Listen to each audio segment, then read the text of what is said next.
अस्सलामुअलैकुम फ्रेंड्स, कैसे हैं आप सब। दोस्तों, हम जनरल साइंस एंड एबिलिटी जो सीएसएस और पीएमएस का पोर्शन है उसको स्टार्ट करने जा रहे हैं। तो ये जनरल साइंस एंड एबिलिटी बहुत ही अहम सब्जेक्ट है।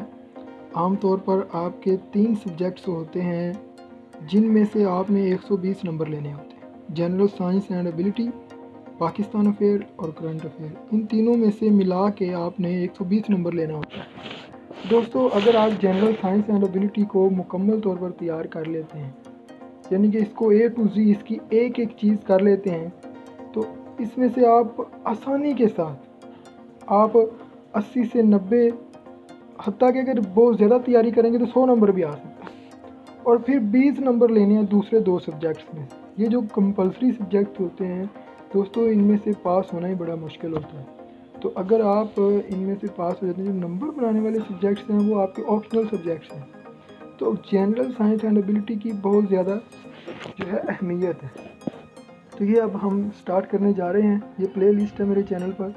तो अगर आपने अभी तक मेरे चैनल को सब्सक्राइब नहीं किया तो सब्सक्राइब कर लें और साथ में जो उस घंटे के बटन को भी दबा दें, ताकि मेरी जो नई आने वाली वीडियोज़ हैं सीएसएस के रिलेटेड वो आप तक बआसानी पहुंचती रहें। तो दोस्तों, आज हम सबसे पहले बात करेंगे यूनिवर्स के ऊपर कि यूनिवर्स क्या होता है। तो दोस्तों, यहाँ पर बेशुमार टॉपिक्स दिए हुए हैं। तो होपफुली आपने सीएसएस के जनरल साइंस एंड एबिलिटी का सिलेबस देखा ही होगा। अगर नहीं देखा तो मैं आपको दिखा सकता हूँ। तो इसके मैंने नोट्स भी बनाए हैं, मेरे अपने नोट्स हैं। आपको मैं ये भी तरीका बताऊँगा कि इसको तैयार किस तरह करते हैं। तो टॉपिक वाइज हम इसको करेंगे। तो जो पहला इसका चैप्टर है जनरल साइंस एंड एबिलिटी के, उसके 36 टॉपिक्स हैं दोस्तों। बड़े ही आसान और सिंपल से टॉपिक्स हैं। ठीक है दोस्तों, तो शुरू करते हैं। तो सबसे पहला जो टॉपिक है यूनिवर्स, बहुत ही इम्पोर्टेंट टॉपिक है। तो आइए स्टार्ट करते हैं। तो यूनिवर्स की 3 डेफिनेशंस हैं जो मैं आपके सामने रखने लगा हूँ। It can be defined as anything that can be touched, felt, measured और डिटेक्टेड।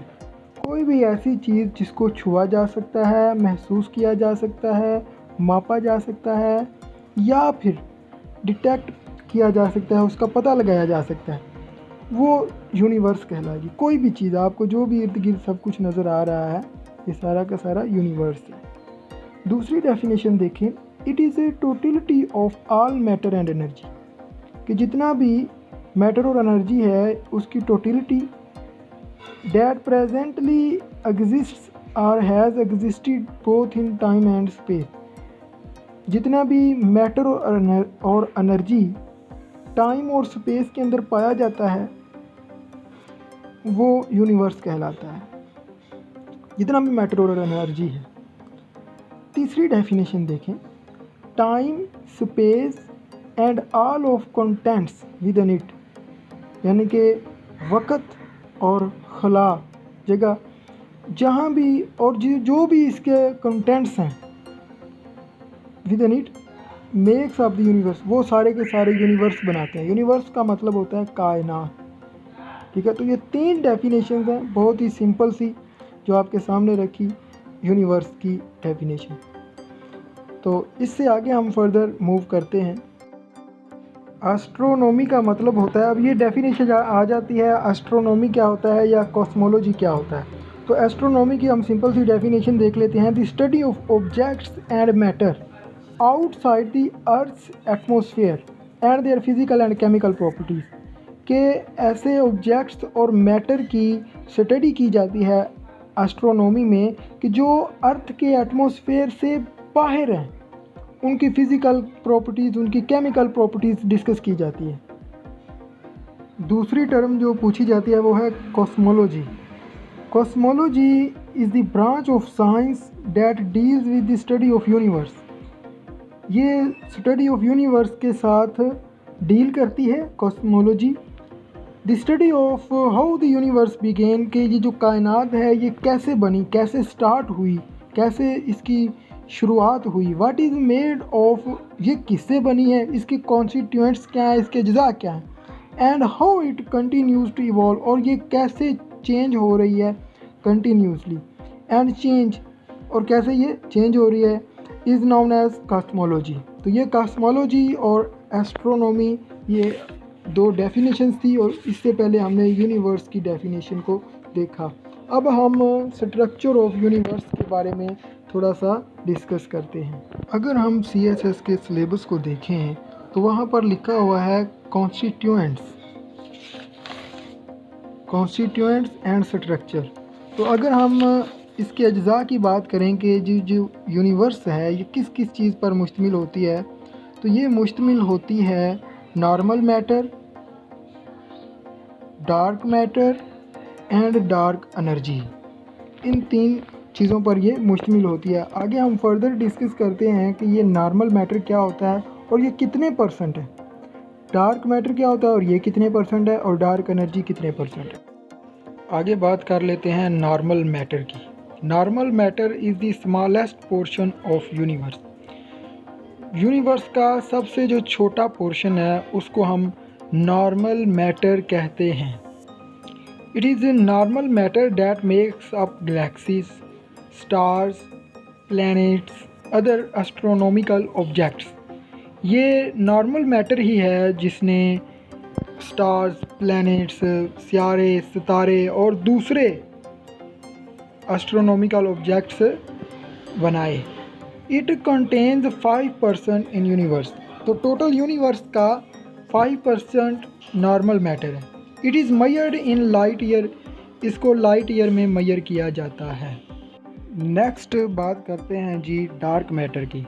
डार्क मैटर जो है ये हमें नज़र नहीं आता यूनिवर्स के अंदर, क्योंकि ये कोई रेडिएशन ही नहीं खारिज करता। Dark matter not visible to us because it emits no radiation that can we observe, but it can be measured gravitationally. लेकिन इसको ग्रेविटेशन की मदद से मेजर किया जा सकता है, डिटेक्ट किया जा सकता है, और पूरी यूनिवर्स का 23% बनाता है डार्क मैटर। 3 चीज़ें सब्सटेंसेस हम पढ़ रहे हैं, normal matter, dark matter and dark energy. Now we discuss the dark energy. It is a mysterious form of energy. Mysterious का मतलब होता है बातनी फॉर्म ऑफ एनर्जी। कायनात का 72% जो यूनिवर्स है वो डार्क एनर्जी पर मुश्तमिल है। A mysterious form of energy which is spread out uniformly throughout space and time which has anti gravitational properties. Dark energy की जो प्रॉपर्टीज़ हैं वो एंटी ग्रेविटेशनल होती हैं और ये यूनिफॉर्मली स्पेस और टाइम के अंदर फैली होती है। मिस्टीरियस फॉर्म ऑफ एनर्जी है और यही इसकी एक मुमकिन एक्सप्लेनेशन है कि अब जो कायनात है ये कैसे इस एक्सलरेट करके एक्सपैंड हो रही है। यही इसकी एक मुमकिन एक्सप्लेनेशन है। अब ऑर्डिनरी मैटर की बात कर लेते हैं। जो ऑर्डिनरी मैटर है ये हाइड्रोजन और हीलियम पर मुश्तमिल होता है। हाइड्रोजन और हीलियम जो हैं ये मोस्ट अबंडेंट एलिमेंट्स हैं यूनिवर्स के। ये एलिमेंट्स जो हैं ये मोस्टली स्टार्स और गैस गैनेट प्लांट्स में पाए जाते हैं। 4% हाइड्रोजन और हीलियम जो है वो पाई जाती है। स्टार नंबर 2, स्टार जो होते हैं ये एक बाल होती है, एक बड़ी सारी गेंद होती है हाइड्रोजन और हीलियम गैस की, जो चमकती रहती है। जो सन है ये भी एक स्टार है जो बहुत ज़्यादा शाइन करता रहता है। नंबर 3 है न्यूट्रिनो। एक ऐसा छोटा सा पार्टिकल होता है जिसका कोई चार्ज नहीं होता और ये सोचा जाता है कि इसका जो मास है वो भी बहुत छोटा है। Created in energetic collision between nuclear particles. जो न्यूक्लियस के पार्टिकल्स हैं जैसे कि प्रोटॉन और न्यूट्रॉन है वो आपस में जब कोलाइड करते हैं तो न्यूट्रिनो बनते हैं।